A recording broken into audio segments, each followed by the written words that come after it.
building a strong team. Now, I know that I think that's the goal here, right? I think everybody's that's on this call right now and everybody that may be listening to the recording of this says, "Well, of course, Steve. Of course I want to build a strong team." And the question is, how do we go out and do that? Like is there a magic bullet? How am I going to go out there and build the strongest team that I can possibly build? And there are some things that we can do, you guys. Okay, and some of them are not as obvious as others. And the first thing is that you want to find positive people to work with. And you're like, Steve, no kidding. Of course, I want to find positive people to work with. But here's the catch: you have to bring people in and then you sort them out because you never know. Like the people that you meet, I don't care where you meet them at, you don't know who they are. All right, you try to build a relationship with them, but once you enroll them in the business, that's when the sorting happens. Because I tell people all the time, I said, listen, if you can fog a mirror, I'm gonna approach you, and I'm gonna try to enroll you as an associate in my business. But then after you get in, that's when the sorting comes out. Okay? Because I'm gonna try to find out who the people are that are as determined as I am to build this business. I'm looking for people who are as committed as I am. I want to find out, if they're committed in wanting to get to the next promotion level. So I enroll as many people as I can, and then I sort them out and say, okay, who wants to run with me? And those are the people that I stick to. Now, another way to build a really strong team is there's a little bit of tough love that has to happen.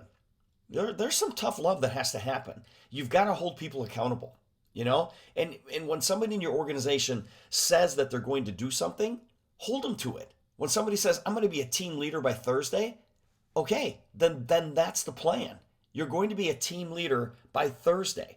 And it's important that they do that because they have to set the example for their team.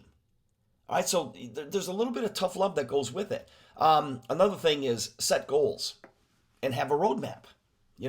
Know what you are trying to accomplish. Know exactly what you're trying to accomplish.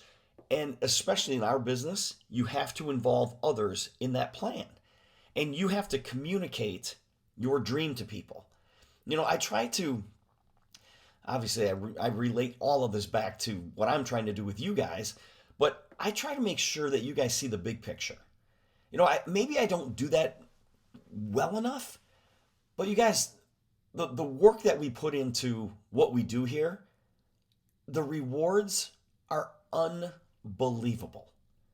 I mean, yeah, we want to go out there and help a whole bunch of people, and the rewards for doing that, there's no price on that. There's no money that happens there. When you help people, the money follows. But to be able to, wake up every single day and not necessarily worry about money, that's a pretty cool feeling. That's a pretty cool feeling. Or the ability to wake up every morning and go, who can I go help today? I know people are struggling out there. How I've got the means to go help somebody today. That's a pretty cool feeling. So whatever the dream is, you've got to communicate that to your team and recognize that this is such a numbers game, you guys. It is such a numbers game. The top leaders in not only our business but in this profession, they've been around for at least 5 years, okay? And they've sponsored, between, I don't know, 150 to 200 people. And 80% of their income comes from, you ready for this? 3 legs. 3 legs. 80% of their income comes from 3 legs. So if you're sitting there going, well, Steve, I've sponsored 4 people and really nobody's doing anything. It's like, yeah, I know. Yeah, I get it. Talk to me when you've sponsored 50 people. And when you've got 50 people, maybe one leg is going to be really, really strong. Now, not to say that the other legs don't have value, because they do, because they create volume. But you'll have like one strong leg when you recruit 50 people.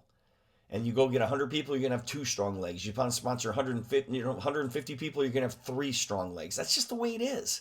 Okay? Not to say, once again, not to say that all those people that you're bringing in and maybe they get a few who get a few who get a few, they all have value because everybody's buying product, buying the patches, and that does create volume.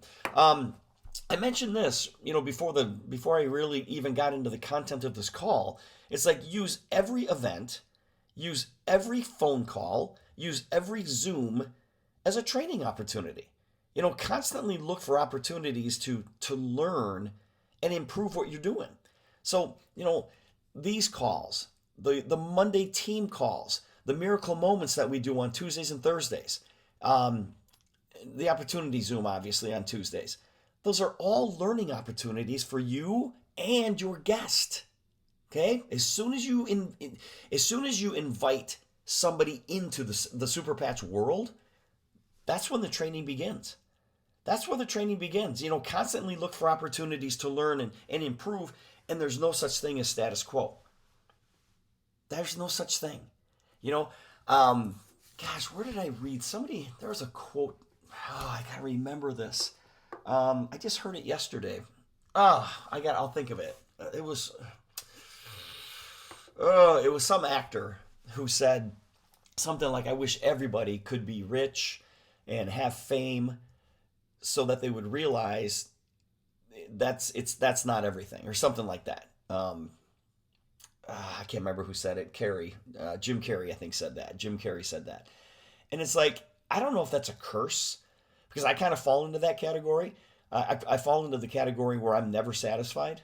Nothing is ever status quo. Either you're improving or you're getting worse. And I work this business like it's going away tomorrow. I just work it, work it, work it, work it, work it, and I'm never satisfied. I want to always continue to grow. And if we're talking about things to do to build a strong team, you got to realize that things are never status quo. When you think things are going great in your organization, that's when you have to work even harder. Okay. A great way to build a strong team is celebrate success. Celebrate success and milestones. Realize that there are some people in your group that are just as motivated by recognition as they are about the money. It's like people love the t-shirt, you guys. They love the t-shirt. That's why we do crazy promotions. We're doing a promotion right now on our Tuesday Zooms. That if you bring a customer in the business this week, or you bring a new associate into the business, it's like we'll put your name in a drawing, and we spin the wheel every Tuesday. And we gave away some stuff last night. Some people won some patches last night, but guys, we're giving away fun stuff. We're giving away, we'll pay your cell phone bill. We'll pay for the next event's ticket. We'll pay your utility bill. I tried to talk Carrie into letting us pay somebody's mortgage, and we decided not to do that. We could do it for a month. We're not going to pay off your mortgage, but we could do it for a month or something like that, right? But it's fun. People love to be recognized. Another way to build a strong team, guys, is you've got to be aware of your strengths and your weaknesses. You got to stay in your lane, and always ask and provide feedback. Always ask for feedback and do it regularly. Let people critique you and say, "Hey, I think we should do this. I think we should do that. I think you could do better doing this." To be honest with you guys, I get critiqued every week by somebody. Somebody will send me a message and go, "Hey, Steve, on the Tuesday business presentation, you said this, and I think you should say it this way." I'm like, all right, that's cool. I don't want to offend anybody, but yeah, that's cool. I can do that. I have no problem doing that, you guys. I'm constantly learning. And the last thing is empower others. Empower other people to be great, And how you do that is you get lost in their promotions. Go get lost in their promotions. I was talking to Jimmy Bowles yesterday afternoon, and I'm doing this lunch thing, and I'm calling Jimmy, going, "Jimmy, where are we at, buddy?" And it's like, "Steve, I need to get to VP." It's like, "All right, let's go. We got to figure out a way to get you to VP." It's like, how many of those conversations are you having with people in your team? Empower other people to be great. And how you do that is you get lost in their promotions. You get lost in their success. And when you do that, everything else takes care of itself. Everything that you need in building this business, it takes care of itself. All right? And it kills me that people wait. I'm like, what are you waiting for? It's like you don't need to know everything about this business to get started. You can help a bunch of people and you can earn as you learn. And that's why you have, frankly, that's why you have me. All right? You guys don't ever have to go any higher than me. If you need three-way calls or anything like that, it's like, just call me. Let's go do this thing together. Don't wait, because if you wait until you're ready, whew, you will be waiting the rest of your life. And we don't want to do that, you guys. We don't want to wait. There is no perfect time to start. So you might as well start right now.